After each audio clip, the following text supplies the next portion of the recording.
Hey, what's up guys? It's Alex Espinoza with the Ricky Henderson of YouTube. So during the off season, my promo code won't be working for 10% off, but you can still use my affiliate link down below. Help out your boy. Get your next order at lastdivebar.com. All right, gonna jump into today's video. I'm gonna focus on the master plans that Bally's and A's presented about a couple of weeks ago. They were dropped a couple days before the Las Vegas Stadium Authority meeting on October 17th. And the A's plan is 50 pages long and includes some detailed drawings of their stadium, measurements, everything like that, along with a 55-page pre-submittal. And then the Bally's plan is 21 pages long and kind of lays out how they plan to divide up the land in that 35-acre lot of the former Tropicana hotel on the Strip. So along with that, there's a 16-page pre-submittal, which really doesn't contain much. And as I mentioned before, these documents came out a couple days before the Las Vegas Stadium Authority meeting on October 17th. And what's weird about that is that afterwards, Steve Hill spoke to the media and he told reporters that he hadn't even bothered to look at these quote-unquote master plans because they were so preliminary. Here's the soundbite from Alan Snell of LV Sports Biz. Have you seen the site plan that was submitted to the county? I haven't, no. Okay. Since Sandy, the representative, mentioned that it had the hotel towers with the stadium on the site, would that have been helpful to show the public at the stadium board meeting? Well, it's a preliminary design, so unnecessary to do that today. We'll certainly have that as an agenda item at some point. And another thing, just to keep in mind before we jump into these things, is that A's executive Sandy Dean also said repeatedly that these plans are preliminary for these integrated hotel casino along with the A's ballpark on the Tropicana lot. Both the A's and Bally's and GLPI together submitted a preliminary entitlement information to the county on Monday afternoon, and that for our respective projects, the A's for the ballpark, Bally's GLPI for their planned casino resort, and that information came public yesterday afternoon, I think pretty much in totality. And the most significant piece of that information, I think, is the A's and Bally's and GLPI have come to an agreement on a master plan for the site that accommodates both the ballpark and a planned casino resort in a way that we each think is really good for our respective projects.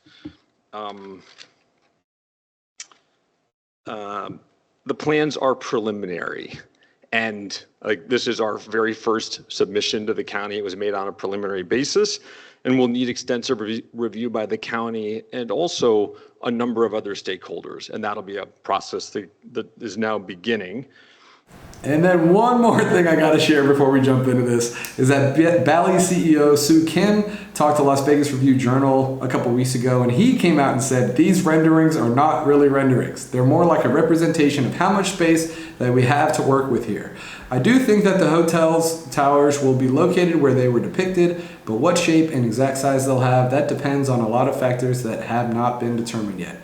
So all that to say, I think Bally's plan is pretty imaginary and not going to happen. If anything does happen, it won't look like this. But I think, as I'll show later on, I think the A's actually have made a lot of progress with their architects and designers for the ballpark, giving us a more realistic picture of what this thing is going to look like. But just in general, it's just kind of weird how the A's haven't been hyping this up, and how Bally's is really trying to distance itself from these renderings that came out. So Vital Vegas, Scott Rogan recently came out with a podcast, and he shared that he spoke to a source saying that from Bally's, who said it basically when these renderings came out, and he talked about them, that they wanted him to know that these are very preliminary. It was so funny because they submitted a planning document. Bally's presented a planning document to the Clark County commissioners, right? They have to look at this over or whatever, stadium authority. The minute that I shared that rendering, Bally's Corp wrote to me and said, we want to be clear, that is not a realistic rendering. We just wanted to see if everything would fit on the site. I'm not joking. This sounds like a joke. It's not a joke. They create a rendering that they themselves have to distance themselves from within a 24-hour period of submitting the document. So it just really smacks of BS. It's like, why would they do all this stuff if they don't really think it's going to look like it? And I think ultimately is they just want to satisfy the conditions and language of SB1, get some stuff presented by December 15th. And of course, they're going to be talking about these and approving these documents probably on December 5th, along with a draft development agreement and everything. That's what Steve Hill said a couple of weeks ago. So I just want to give a shout out again to Jeremy Koo, the A's fan and lawyer who's been all over this stuff. On Twitter a couple of weeks ago, he shared, this is how you can access the documents from Clark County. Basically, it's like a high-impact project, so they have to do some pre-submittal filings and do some clerical work describing their project and the impacts it could have. And you actually have to do some weird, like, put in some codes on the Clark County website, but I downloaded them and uploaded them to rickyblog.com so you can easily access them without having to log in. And I'll put those in the description down below. So, all right. That's just some context. Now let's jump into the actual stuff. So the A's plan, again, like I said, it was a 55-page pre-submittal filing, and there really wasn't that much stuff of too much interest here. Basically, there's one law firm that's representing the A's that kind of summarized the project and said that the site is suitable for a ballpark, but they also noted that the facility is about 5,000 parking spots short of the requirements. So right now I think there's going to be 2,500 dedicated parking spots, but they need 7,500 just based on, zoning requirements or, building requirements, whatever it may be. And however, Las Vegas sports biz, Alan Snell, he reported recently that Clark County has a history of approving these projects, even if parking requirements aren't met. He cited the Sphere, which was short, and Allegiant Stadium, which was short. So I don't think this parking issue is going to be a big deal. Most of the stuff was pretty boring, like I said, but at the end of the document, we see this paperwork that says the Fisher brothers, Bill and Bob, who I talked about in the most recent video, they have at least 5% ownership stake in the A's. So my guess is that a few years ago when Lou Wolf sold his stake, he sold a 10% stake that he probably sold 5% to Bill, 5% to Bob.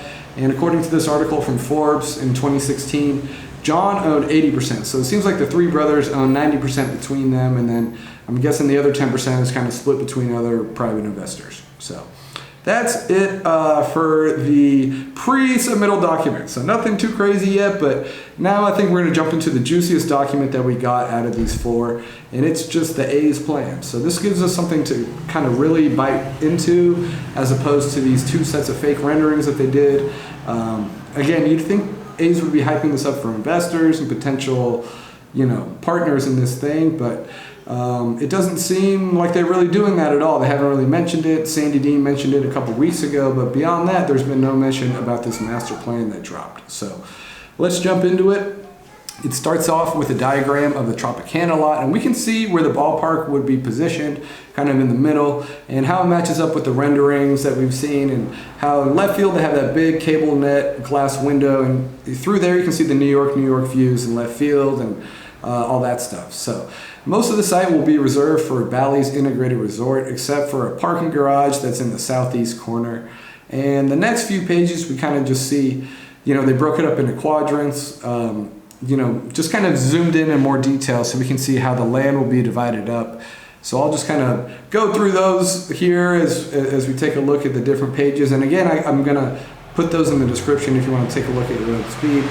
Then after that, there were some kind of boring pedestrian enhancements and stuff like that. We get into something cool. I think it's probably the most important slides in this whole thing, and we see the external structure, like what this thing might actually really look like, as opposed to these renderings of the Sydney Opera House that was plopped down into the strip. So we can see it's kind of like more silverish. It's not as white as the other ones. Then here on this page, you can also see that the max height of the stadium is set to be 290 feet, along with another 30 feet kind of allowed for spires and whatnot. So like a 320 foot envelope is what they're calling it. And I guess my impressions about this is that it doesn't look as glamorous as the renderings that we saw, or Sydney Opera Housey-ish, you know.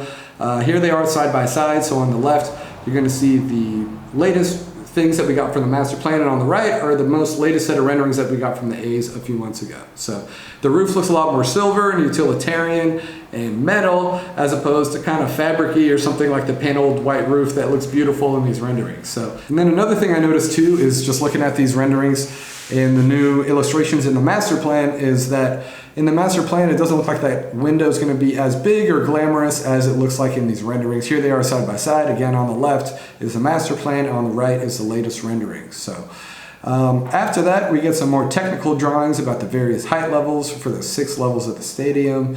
And after that, you know, they mentioned the parking garage, some fence diagrams, pretty boring stuff, so I'll skip you that. But after that is some interesting stuff. You actually kind of see some floor plans and the footprints that they have planned for the stadium here. So it looks like they're going to have 6 different levels. First up is a 100 level service field level. And if you zoom in a bit down the third base line, the left field line, kind of see where the A's home setup would be. Looks like they got a huge oval locker room, a weight room, you know, the family room, all sorts of different stuff. You can see where the home dugout would be.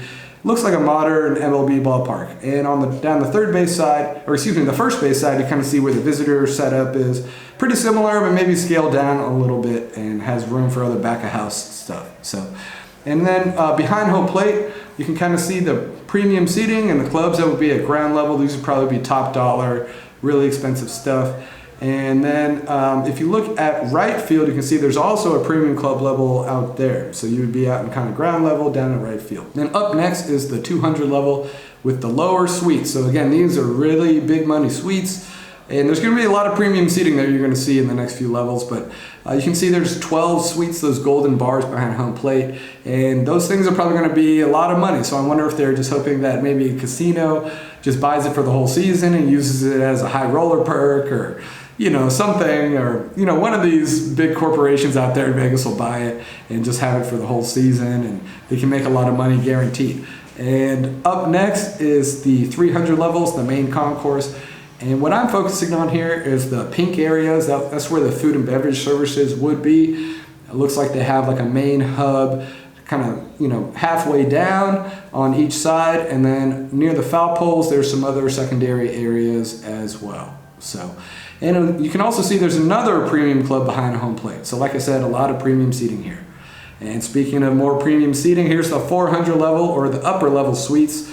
And again, this goes from foul pole to foul pole. So they have 3 levels, or 3 or 4 levels of suites basically. The first 4 levels all feature suites. And these are pretty big here. So these would probably be a little bit more affordable, but there's a lot more of them. This is probably like their middle ground suites they got going on right here. The next level is actually labeled the 600 level. I don't know where the 500 level went, but the 600 level is the upper concourse and features some more food and beverage options in the pink. Doesn't look like too much, but I think at this point there's not too much crazy seating up on the 600 and 700 levels. So here's a look at the 700 level. It's the upper deck. And yeah, just looking at this, I think my big takeaway from, you know, looking at these 6 levels, that they have a lot of premium seating, and regular seating wasn't really a priority here. They're really just going to try to get on the big bucks. Hopefully that corporations and casinos can buy up those suites. So after that, after the diagrams and stuff, they have actually another lawyer write like an appeal to Clark County for a waiver on the parking restrictions. And this one actually includes a diagram about 43,000 parking spots that will be within a 20-minute walking distance of the ballpark. But I like, if you look, you can see the fine print kind of on the right there. It says, "It is recognized that not all the listed spaces are available for use, but purely identifies the general supply in the immediate walkable vicinity." So remember that Jeremy Aguero and the A's, when they were making this pitch for SB1 to legislators, they're basically projecting 30 years of 30,000 people for 80 games a year, basically a sellout for 30 straight years. Based on that, this law firm kind of did a huge breakdown of transit and commute options, how people would get to the game. And here, it's pretty complicated.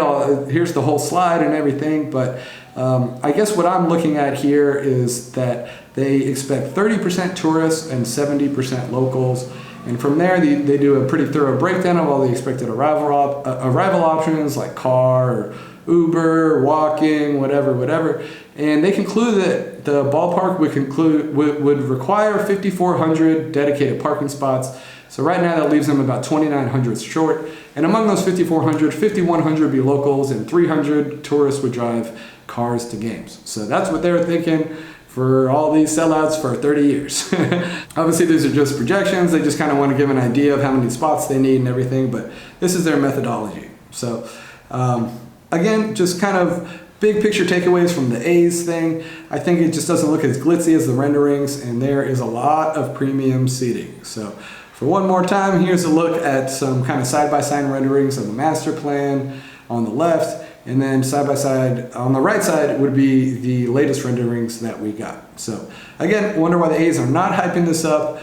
All right, so that's a wrap for the A's ballpark plan that they have. I think that actually, if there ever is a ballpark built in Vegas, I think it will look very similar to this. I think this actually is probably their good shot, good faith effort at what the ballpark would look like, you know? So I think we actually have something to look into, but it's weird, if you go to the A's website, for Vegas ballpark, they still have the latest renderings that they showed, so a few months ago. So we'll see if that changes anytime soon. And but now let's talk about the Bally's plan. And this pre-submittal filing was basically just clerical, boring stuff.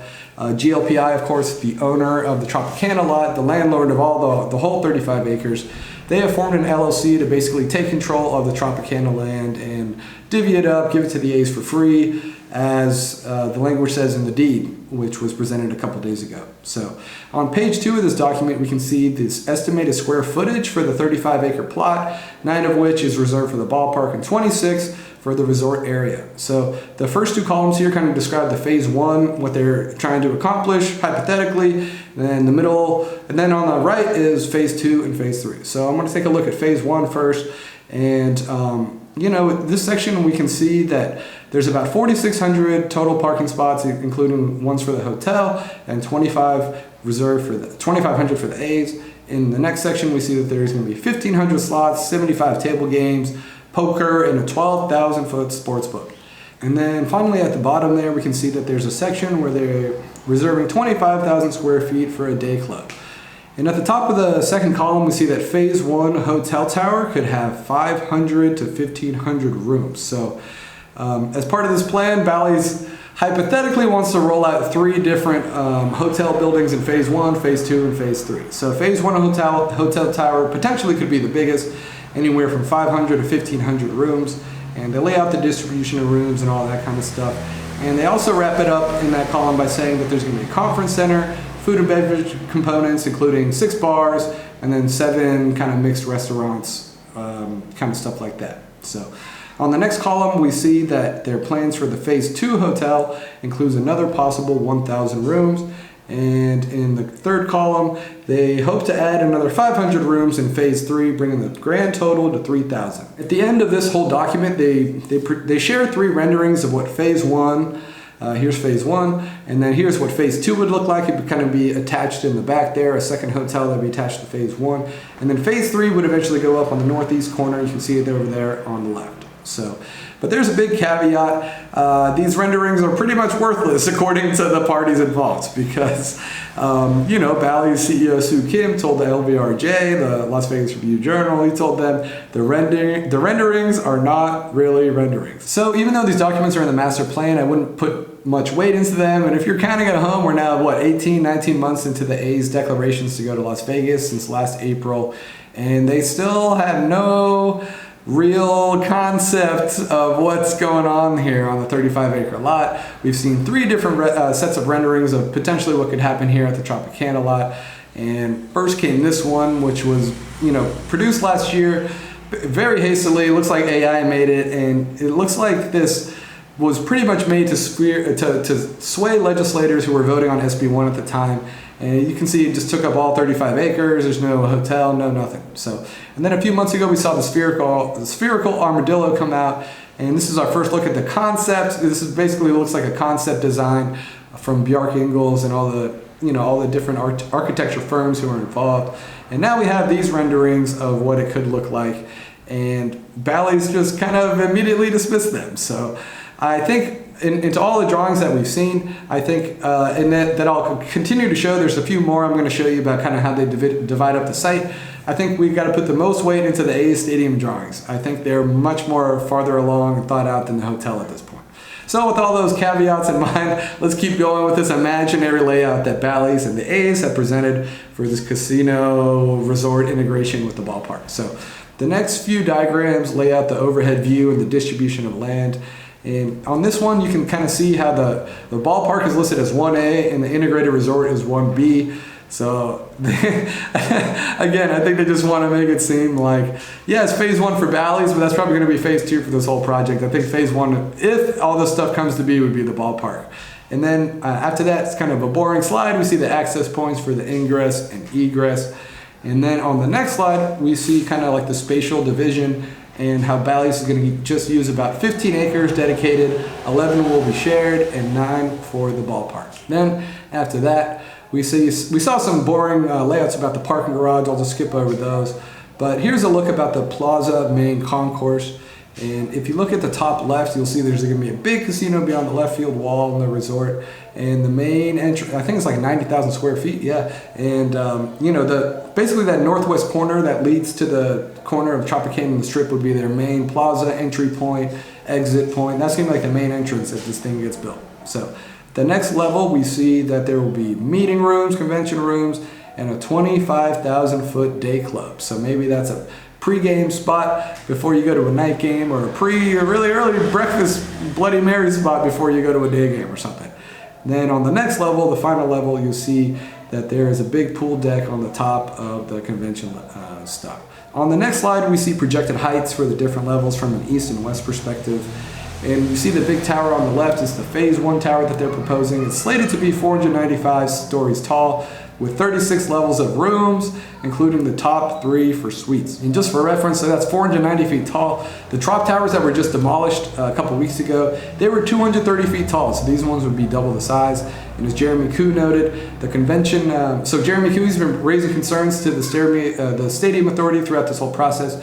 He noted that, I'll zoom in here, you can see that the level of the convention center is 20 feet higher than the main concourse. So he's wondering if that's going to interfere with the view of New York, and the skyline views and everything like that. So his concern is that if this thing gets built, that they want to preserve those views. And Sandy Dean also agreed with him on that. So after that, we see projected heights from the different levels. This time from a north-south perspective. And again, the stadium would be 290 feet tall, about 60 feet taller than the old hotel towers. This thing's going to be pretty tall. And on the next slide, we kind of see the fairy tale format for the floor plans for the hotels that probably won't exist.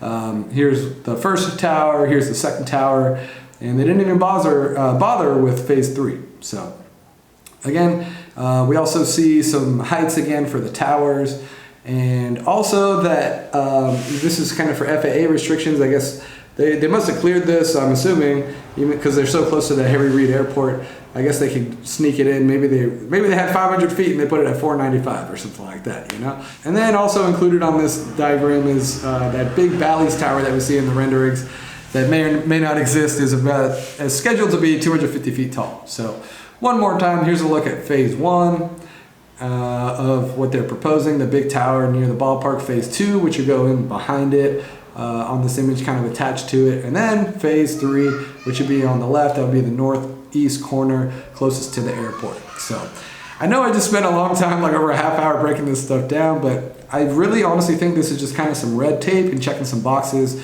so they can satisfy the language SB1 and proceed with this project. And because they're pushing up against the December 15th deadline, an 18-month deadline. That's why they're going to approve these documents according to Steve Hill on December 5th. So this is all kind of goes in with the development agreement, which is a draft and all that kind of stuff. So after all that, I think even though they have a skeleton bones of maybe what they might do, I think that the biggest issue of this project is who's going to pay for it. That's kind of hanging over all this. So again, earlier this week, Sandy Dean, A's executive, announced that the Fishers will pay $1 billion. And then he's also said that they're expecting $350 million of public funds out of the potential $380 to get used down the road, and then $300 million from a commitment from a loan that they got for construction for U.S. Bank and Goldman Sachs. So that's $1.65 billion in total potential investments. But again, they're still seeking $500 million from investors. So I bring that up because Vital Vegas, Scott Robin, said he recently spoke to a source that the A's held a meeting to try to get some investors to help fund this whole thing. So they're looking for an investor to buy a quarter stake in the team for $500 million. Nobody, this probably should be a separate item. Nobody's going to lock in their money. Nobody's going to spend $500 million to be a minority owner of a crappy team that has no home and is unlikely to come to Vegas and is unlikely to have a ballpark. So, and what I've heard is there was a top secret meeting at Red Rock Casino recently where they were trying to get investors. Yet again, there have been no takers. There have been no takers to buy a stake in the team. There have been no takers from banks, financial institutions, anybody else who's willing to invest in this ridiculous project. But that also comes with a caveat as well, because a couple days after Scott recorded this, Sandy Dean actually announced that the A's have secured $300 million in a construction loan from U.S. Bank and Goldman Sachs. And when it comes to Bally's and their financial footing, and their possibility to perhaps put in a couple $2 billion to put in a new casino resort like they're talking about, I think we'll know a lot more on Wednesday when they hold their Q3 earnings call. But it doesn't look too good, I would assume. I mean, we'll have to see. Last time they were losing a lot of money. And, as far as I can tell from Chicago, they're kind of struggling. And earlier this year, remember, they made arrangements to basically sell off a lot of their properties to GLPI, who is the landlord of Tropicana Lot. They sold off a casino in Kansas City, Shreveport, and one in Rhode Island, or at least made frameworks to do that. And then they also sold their Chicago lot and future plan for a huge casino there, and got $1.2 billion in investments from GLPI. So in total, GLPI ponied up about over $2 billion to basically become the owner of all of Bally's assets. And now Bally's is a tenant at the places they used to own. So they're basically kind of falling into a casino operator role. And I believe that's what MGM does too. So I don't think it's unheard of. But it looks like they're basically mortgaging all their stuff just to stay afloat and stuff like that. So the question becomes, will GLPI come to the rescue like they did in Chicago and bail them out and pay for everything, but take ownership of the casino hotel? Sounds like that they're in wait and see mode. Here are some comments from GLPI president recently, Brandon Moore, who recently spoke on an earnings call. And then on the integrated resort side, Bally's is continuing to work with their design professionals to fine tune what that integrated resort might look like in phase 1 and ultimately in phases 2 and 3. And that process is still underway, and we are really waiting the outcome of some of that to determine how much, if any, additional dollars we're either asked to provide or, more importantly, willing to provide to support the construction of the integrated resort. Just as a reminder, the stadium is being financed all by the A's, so that's not something that we'll participate in. The land and, quite frankly, the stadium will be owned by the Stadium Authority in Las Vegas, and so that's not that part of the project we won't be involved in. So even though GLPI has a really healthy business profile and stuff like that, I don't think they're going to come save the day and offer that $500 million that Fisher is seeking. It sounds like he's saying the A's are on their own, and we'll see about Bally's if and how much we want to help out. So we'll have to see how Bally's financials look on Wednesday, because it appears that their temporary Chicago casino is not meeting expectations. Somebody made a chart about their projected tax revenues, which you can see on the black line here, and then this is how they're actually performing on the green tax line. So you can see they're well below projected tax revenues. And recently the mayor put out a projection. After expecting $35 million heading into this project last year, they were only expecting $16.5 million from Bally's in 2025. So that's less than half of the revenue they had projected. So yeah, I don't know. We'll have to see how they go until they put up that new casino. I believe it's going up in 2026. So, the ultimate question, again, the $100 million question, which is literally a $100 million question, is for John Fisher. Will he be willing to throw down on this project, especially if Bally's isn't ready to have the supporting casino integrated resort around it? Would he be willing to build this just the ballpark surrounded by 2 parking garages? Would that be enough for them to draw 30,000 fans a game if there's not a plaza, restaurants and stuff like that? And it's weird, again, that the A's aren't really, hyping this up or saying, hey, check out these cool new renderings. Like, this is how big, check out like all the suites, like check out the seats. Like, can you imagine yourself here? If you go to their website, they still have those old renderings up. So it seems like the A's are farther ahead than Bally's at this point, but maybe they just want to kind of just get this paperwork done and then figure out the financing next year because, I don't know, it seems like this would be something to celebrate. Like, hey, we made progress, we got a loan, we got our construction, check us out, join us, throw down 500 million.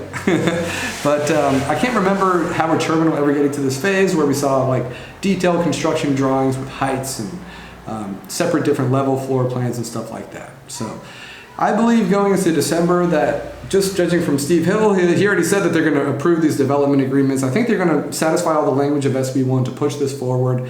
But it will ultimately come down to Fisher putting down $100 million and also, irrevocable cash or lines of credit to pay for this whole thing. So, per usual, we're kind of in wait and see mode, and we'll see what happens because these renderings aren't real renderings. So, and again, it's worth reminding that the A's have an option in 2029 for its 4th season in Sacramento. So, if this all doesn't work out, they can still push the groundbreaking to maybe 2026.